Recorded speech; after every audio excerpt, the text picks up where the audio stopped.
Blue Origin continues making significant progress with spacecraft, testing, and launch pad repairs. Artemis III continues to take shape, and Falcon 9 Booster 1069, well, it made its final flight. So join us as we take a look at what happened across the space sector in this week's Avid Space Industry Update. Starship wasn't alone in experiencing a post-ignition abort, with the Starlink Group 17-39 mission aborting just after ignition at T-0.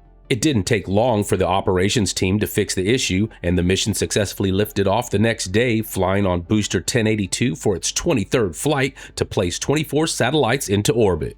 The second launch of Falcon 9 this week was also a notable one. Due to the high payload weight and geostationary transfer orbit mission trajectory, Falcon 9 Booster 1069 was not recovered on this mission. The booster performed its 32nd and final flight as it lofted the Northrop Grumman-built MRV-MEP space logistics satellite into space. The satellite will install a trio of mission life extension jetpacks to orbiting satellites, extending the useful life of satellites that are usually decommissioned because they run out of station-keeping propellant. Indian space startup Skyroot Aerospace successfully launched its Vikram-1 satellite into space on its first attempt. The four-stage rocket, consisting of 3 solid fuel stages and 1 liquid stage, is designed to carry up to 260 kilograms to low Earth orbit. The rocket successfully deployed into a 450-kilometer orbit. Blue Origin CEO Dave Limp gave another update on the LC-36 pad rebuild.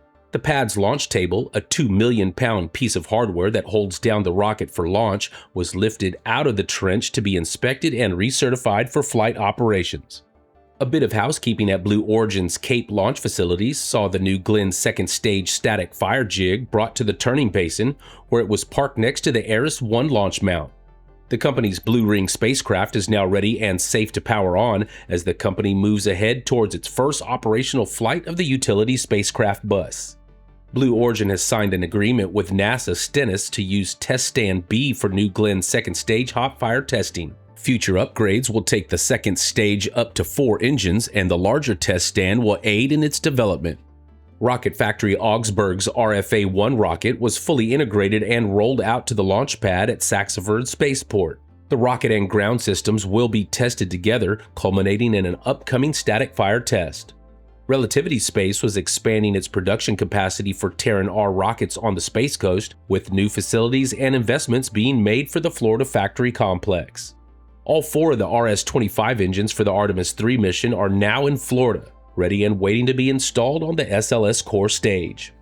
The vehicle spacer being fabricated for Artemis III has also had its final friction stir weld completed and has now been sent to inspection. Since the flight will stay in low Earth orbit, the mission will fly without an interim cryogenic propulsion stage, with the last one being allocated to Artemis IV.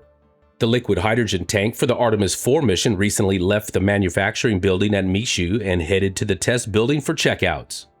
The Madrid Deep Space Communications Complex was evacuated due to wildfires on Friday. The Deep Space Network keeps NASA in touch with its far-reaching spacecraft, such as the Voyager space probes, space observatories, and planetary orbiters, and any loss or damage to the complex could cause serious strain to the already overburdened and aging communications network.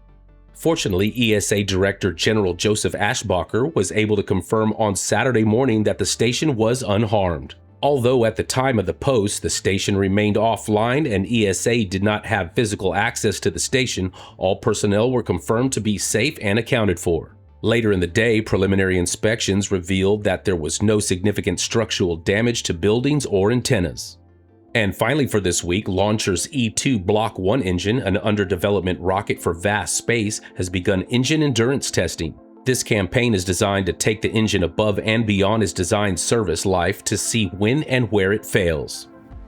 Well, that's going to do it for this week's Avid Spaceflight update. Thanks for watching, and we'll see you next week.